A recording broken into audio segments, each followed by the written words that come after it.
7:46 de la mañana, ya tenemos a Carlos Sandoval, quien es profesor universitario. Él es comunicólogo, especialista en comunicación, pero también es analista político y además tiene una ventaja, lo traemos aquí también porque él sacó uno de sus doctorados en México y nos va a poner en perspectiva este triángulo tan complejo, Carlos Sandoval, y es el presidente de los Estados Unidos insiste en construir el muro de acero frente a la frontera con México, con las distintas reacciones que esto ha generado. Hoy está prácticamente paralizada, hay un cierre presupuestario en los Estados Unidos, es decir, los empleados federales hoy no están trabajando, algunos de ellos sin paga de salario, y hay toda una crisis en esta nación norteamericana. Bueno, vamos a ver, ayer el presidente Trump estuvo con Nancy Pelosi, la líder de los demócratas, no se llegó a ningún acuerdo, más bien se endurecieron las posiciones y las opciones para Trump se limitan. ¿Cómo nos puede poner en perspectiva esta compleja situación, Carlos Sandoval? Buenos días, bienvenido. Buenos días, Laura, y buenos días, amigos y amigas que nos siguen en distintas plataformas. Pues sí, es una situación compleja. Una parálisis en Estados Unidos. Sí, hay que recordar que el muro o la frontera que divide a los Estados Unidos y México es de alrededor de 3.000 kilómetros. En la mitad de esa frontera ya hay muro, en la otra mitad, más o menos, un poquito menos de la mitad, no hay muro. Y esa fue el gran tema de campaña de Trump. Han pasado 2 años ya de su administración, en noviembre se cumplieron 2 años de su elección. Y claro, en el noviembre pasado hubo elecciones de medio periodo, en donde quizá el principal resultado fue que los demócratas retomaron mayoría en la Cámara de Representantes. Y claro, y ahí hay que empezar a aprobar el presupuesto y hoy el presidente Trump no tiene mayoría y necesita seguir convocando a su electorado con el tema del muro. Realmente uno podría decir que hoy Trump efectivamente está contra el muro, ¿no? Bueno, sí. Lo tienen en una esquina del muro y no pareciera fácil darle una salida. De hecho, este cierre de oficinas federales es el segundo más importante en los Estados Unidos después de Bill Clinton. Exactamente, es decir que ya estamos cerca de llegar al mismo número de días que transcurrieron en la administración Clinton cuando hubo un cierre de oficinas federales. Que fue el más largo, fue aproximadamente por 22 días o Sí. 21 días, no lo recuerdo.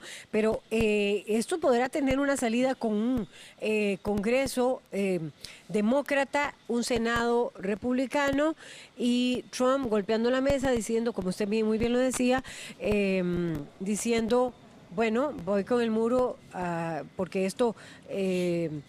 por un asunto de seguridad, prácticamente, ¿verdad? Sí. Él lo pone.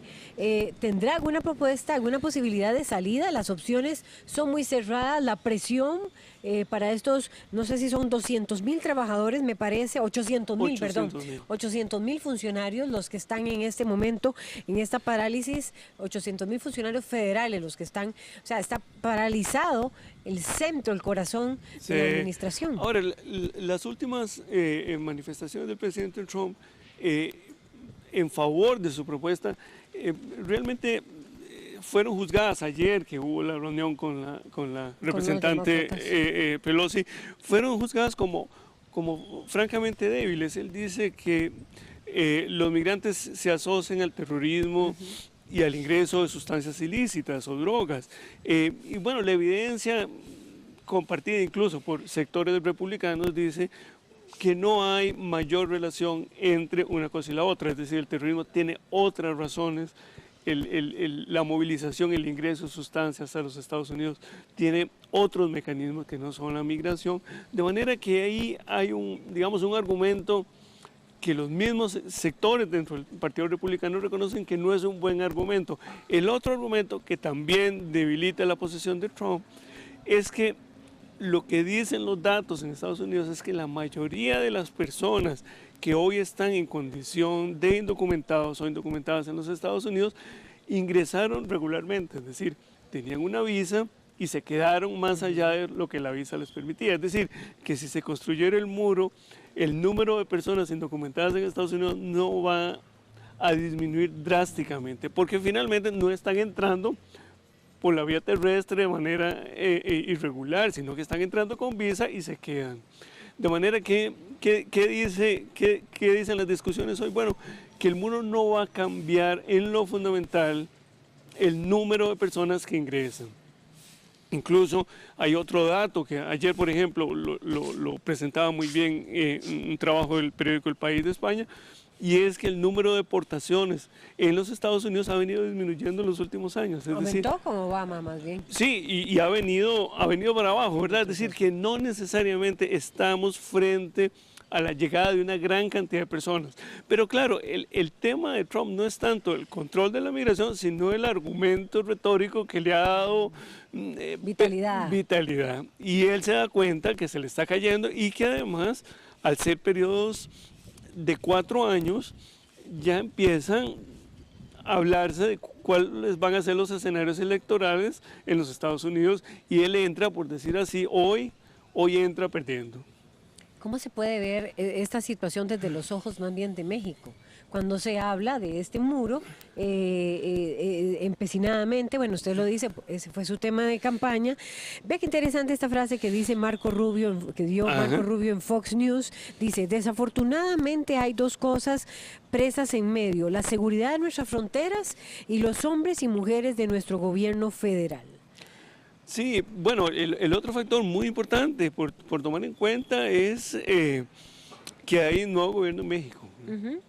¿Cómo lo estará viendo López Obrador en este momento? Y que es el tema migratorio, pues es uno de los grandes pendientes en una enorme lista que Manuel Andrés López Obrador tiene en México, y que es un escenario político, dicho sea de paso, muy complejo, ¿verdad? Donde los pendientes, como se dice en México, son una lista enorme. Bueno, él ha dicho o ha propuesto que es posible darle empleo a migrantes centroamericanos en grandes proyectos que ellos quieren hacer. Uno de esos proyectos es lo que ha llamado el tren de la Ruta Maya, que sería un tren que recorrería los estados del sur de México, y que sería una gran obra de infraestructura para activar la producción, el turismo, y él diría, ahí pueden entrar. Ese sería, digamos, uno de sus proyectos estrellas hoy en día. El gran problema de ese tipo de iniciativas es que grandes obras de infraestructura pública pues no arrancan en 3 meses, ¿verdad? Y aunque los gobiernos en México son de 6 años, son sexenios, es muy probable que si todo les sale bien no van a empezar tan pronto. Es decir, la dinámica laboral para ofrecerles empleo a estos centroamericanos no va a ser algo tan expedito. Y finalmente, yo creo que viniendo de los Estados Unidos, pasando por México, pues llegamos a Centroamérica. El gran tema, me parece a mí, finalmente, del muro, es que nosotros tenemos que imaginar el futuro de Centroamérica. Es decir, hoy más o menos están saliendo 300,000 personas anualmente de los países de Centroamérica. Y claro, es una cantidad inmensa de personas.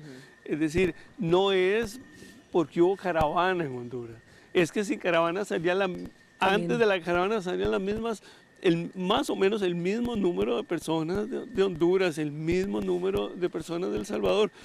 Todos los días, a mediodía, llegan 3 autobuses de personas deportadas a El Salvador provenientes de la estación migratoria que hay en Tapachula, en el estado de Chiapas. De manera que finalmente a mí me parece que la gran pregunta nos queda en Centroamérica. Decía en unas declaraciones de este fin de año el expresidente José Mujica que más que un muro, los Estados Unidos lo que debería estar pensando es cómo crear, decía en palabras de él, un plan Marshall, como se generó después de la Segunda Guerra Mundial para Centroamérica, que ese dinero sería mejor invertido que construir un muro. Es decir, él decía hay que ir sobre las causas y no sobre las consecuencias. Claramente no hay, me parece a mí, no es ese el pensamiento político hoy en los Estados Unidos, lamentablemente. Y bueno, ninguna de las partes siente que pueda ceder sin pagar un precio político atroz. Sí, lo otro que también es muy interesante, ¿verdad? Es que cada vez el peso del voto latino en los Estados Unidos es más importante, y también por eso los demócratas están plantados, porque ellos saben que las nuevas generaciones de líderes demócratas son de origen latino, ¿verdad? Y sin ese voto latino no van a ganar elecciones, de manera que también por un cálculo electoral a 2 años plazo ellos dicen, de esta línea no nos movemos porque ese es también nuestro capital político a futuro. Interesante por ponernos, que nos pone en perspectiva Carlos Sandoval, profesor universitario de la Universidad de Costa Rica, este tema de lo que está aconteciendo en este momento, que prácticamente, como lo decíamos, es un cierre presupuestario por parte de, bueno, producto de la disputa que hay entre Donald Trump, el presidente estadounidense, y los representantes demócratas en torno al tema del muro. El presupuesto está paralizado, y paralizados están 800,000 trabajadores federales de los Estados Unidos. Bueno, hasta aquí la revista. Gracias por acompañarnos. Manténgase con CINAR Costa Rica Medios. Buenos días.